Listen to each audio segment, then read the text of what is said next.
পোনপ্ৰথমে জয় ভাৰত পাৰ্টিৰ সন্মানীয় সভাপতি টিহাৰু গড় ডাঙৰীয়া আৰু আপোনাৰ আমাৰ সম্পাদক জোনা কুজুৰ ডাঙৰীয়াকে প্ৰমুখ কৰি কাৰ্যনিৰ্বাহক থকা জয় ভাৰত পাৰ্টিৰ ৰাজ্যিক সমিতিৰ সকলোৱে মই আন্তৰিক অভিনন্দন জ্ঞাপন কৰিছোঁ। আৰু অসমৰ ৰাইজে আৰু আমাৰ বাগিচাৰ ৰাইজে অসমীয়া ৰাইজে সকলোৱে যিহেতু মোক বিচাৰিছে, সেই গতিকে মই নতুনকৈ আচলতে খোজ দিবলৈ আহিছোঁ। আৰু এই খোজটো যিটো দিছোঁ মই জাতিৰ কাৰণে দিছোঁ। আৰু আপোনালোকে জানে যে মই 20-25 বছৰ আগৰ পৰা এটা সংগ্ৰাম চলাই গৈছিলোঁ, আৰু সেই সংগ্ৰামক আচলতে সফলতা ৰূপ দিবৰ কাৰণে আজি জীৱনত মই দেখিবলৈ পাইছোঁ যে যিমান দিন আচলতে কথা বতৰা পাতিলোঁ সেয়া মোৰ কাৰণে এটা অপিনিয়ন বা এটা যুক্তিহে আছিলে। কিন্তু এতিয়া আমি সেই অপিনিয়ন আৰু যুক্তি দিয়াৰ সময় নাই, কাৰণ জাতিটোক যদি এই মুহূৰ্ততে যদি উদ্ধাৰ কৰিব নোৱাৰোঁ তেতিয়াহ'লে জাতিটো যে ৰখাতলৈ যাব, জাতিটো যে শেষ হ'ব, বা আদিবাসী জাতি যে আছিলে বা অসমীয়া জাতি যে অসমত আছিলে সেইটো কিন্তু আচলতে নিশ্চিন্ন হৈ যাব। গতিকে ইয়াক বচাবৰ কাৰণে আমি আচলতে এই ৰাজনৈতিক প্লেটফৰ্মত ভৰি দিবলৈ আচলতে বাধ্য। ৰাইজক আচলতে মই মজুৰ কৰি মেলি পেলাই আপোনালোকক আচলতে মই নিবেদন কৰিছোঁ, যিহেতু মই নতুনকৈ আচলতে জয় ভাৰত পাৰ্টিত যোগদান কৰিছোঁ। আৰু এইটো কথা নহয় যে মই অভিজ্ঞ, মই জানো, সেইটো কথা নহয়। আচলতে মই আপোনালোকৰ পৰা বহুখিনি শিকিবলগীয়া আছে, যিহেতু মই নতুনকৈ আচলতে এই ৰাজনৈতিক দলত খোজ দিছোঁ। গতিকে আপোনালোকৰ পৰামৰ্শ মোৰ কাৰণে আচলতে আপোনালোকৰ পৰামৰ্শ মোৰ কাৰণে আচলতে এটা মূল অস্ত্ৰ হ'ব বুলি মেলি পেলাই ভাবিছোঁ। আৰু আপোনালোকৰ পৰামৰ্শৰ অবিহনে মই যিকোনো কাম আচলতে মই আগবাঢ়ি নাযাওঁ।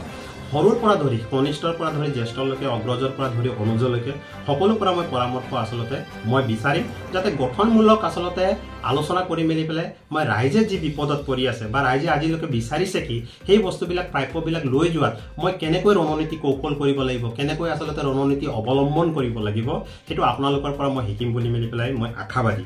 আৰু লগতে মই এই কথাটো স্পষ্ট কৰিছোঁ যে ক'ৰবাত আচলতে এই জয় ভাৰত পাৰ্টিটো যিহেতু নতুন আচলতে ৰাজনৈতিক দল, ক'ৰবাত মোৰ ভুল হৈ যাব পাৰে।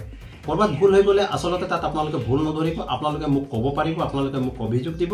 মোৰ ভুলবিলাক মই নিশ্চয়কৈ আচলতে শুধৰণি কৰিম, আৰু শুধৰণি কৰি মেলি পেলাই আচলতে ৰাইজক আচলতে এটা ভাল দিশত লৈ যাব পাৰিম বুলি মেলি পেলাই মই আশাবাদী। মানে যে আজি প্ৰায় মই 20 বছৰ ধৰি মেলি পেলাই জাতীয়তাবাদীৰ লগত জড়িত আছিলোঁ, আৰু জাতীয় বিভিন্ন সমস্যাকে মই অবিৰতভাৱে পাতিছোঁ।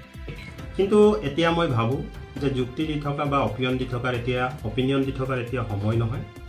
কাৰণ আমি দেখিবলৈ পাইছোঁ এইটো যিটো মুহূৰ্ত, এই মুহূৰ্তত আমি দেখিবলৈ পাইছোঁ যে বিভিন্ন আচলতে ৰাজনৈতিক নেতাই নিজৰ জাতিক ৰক্ষা কৰিবৰ কাৰণে আমি দেখিবলৈ পাইছোঁ তেওঁলোকে ৰাজনৈতিক দল খুলিছে। আৰু ৰাজনৈতিক দল খুলি তেওঁলোকে আজি মাত মাতিছে, আৰু তেওঁলোকৰ প্ৰাপ্য কিন্তু তেওঁলোকে আদায় কৰিছে। তেনেস্থলত আমি দেখিবলৈ পাইছোঁ আমি অসমত প্ৰায় 1,40,00,000তকৈও অধিক আদিবাসী জনগোষ্ঠীৰ লোকসকল বসবাস কৰি আছোঁ। আৰু বসবাস কৰা স্বত্তেও আমি তাহানিখনৰ পৰা আমাৰ মৌলিক অধিকাৰ আমি বিচাৰি আছোঁ। আমি সংগ্ৰাম কৰিলোঁ, আমি যুঁজ কৰিলোঁ, আমি আন্দোলন কৰিলোঁ, যুদ্ধ কৰিলোঁ, কিন্তু কোনো ফালৰ পৰা আমি আচলতে ছাকচেছ নহ'লোঁ। আনকি আমাৰ যি নেকি এছটিকৰণ দিম বুলি মেলি পেলাই কৈছিলে বা জনজাতিকৰণ যি দিম বুলি মেলি পেলাই কৈছিলে 2019 চনতে, সেয়াও ৰাজ্যসভাত এতিয়ালৈকে পৰি আছে। তেনেস্থলত আমি দেখিলোঁ চৰকাৰখনক আমি মাটিৰ পট্টা বিচাৰিলোঁ, মাটিৰ পট্টা নিদিলে, জনজাতিকৰণ বিচাৰিলোঁ, জনজাতিকৰণ নিদিলে, শ্ৰমিক আইনখন সংশোধন নকৰিলে, বা আমাৰ যি নেকি আচলতে জাতিৰ প্ৰমাণ পত্ৰও কিন্তু আমাক নিদিলে। আৰু উচিত মজুৰি যিসকল নেকি চাহ বাগিচাত কাম কৰি আছে আমাৰ শ্ৰমিকসকল, আদিবাসী শ্ৰমিকসকল, তেওঁলোকক কিন্তু আজিও আমি দেখিবলৈ পাইছোঁ উচিত প্ৰাপ্য নিদিলে। গতিকে আমি আচলতে আমাৰ নিজৰ ৰাজনৈতিক অধিকাৰ, আমাৰ শৈক্ষিক অধিকাৰ, অৰ্থনৈতিক অধিকাৰ, সামাজিক অধিকাৰ আমি কাঢ়ি আনিবলৈ আচলতে আমি এই যি নেকি জয় ভাৰত পাৰ্টি, সকলোৱে জানে যে বীৰ শ্বহীদ আৰু জাতীয় বীৰ, জাতীয় নায়ক আমাৰ প্ৰদীপ নাগ ডাঙৰীয়াই যি নেকি আচলতে এই যি ৰাজনৈতিক দলটো জন্ম দিছিলে, এই ৰাজনৈতিক দলক জন্ম দিয়াৰ মূলতেই আছে যে জাতিটোক আচলতে কেনেকৈ আমি উত্থান কৰিব পাৰোঁ। আমি দেখিছোঁ এতিয়া যে আমি অকল যদি আমি মাত মাতি থাকোঁ তেতিয়াহ'লে আমাৰ কথাত কিন্তু কোনো দিনে আচলতে চৰকাৰখনে গুৰুত্ব প্ৰদান কৰা নাই। লাগিলে সেয়া কংগ্ৰেছ চৰকাৰ হওক, লাগিলে সেয়া বিজেপি চৰকাৰ হওক, আমি দেখিবলৈ পাইছোঁ তেওঁলোকে কিন্তু আমাৰ কথাবিলাক সদায় আহ্বান কৰি আছে।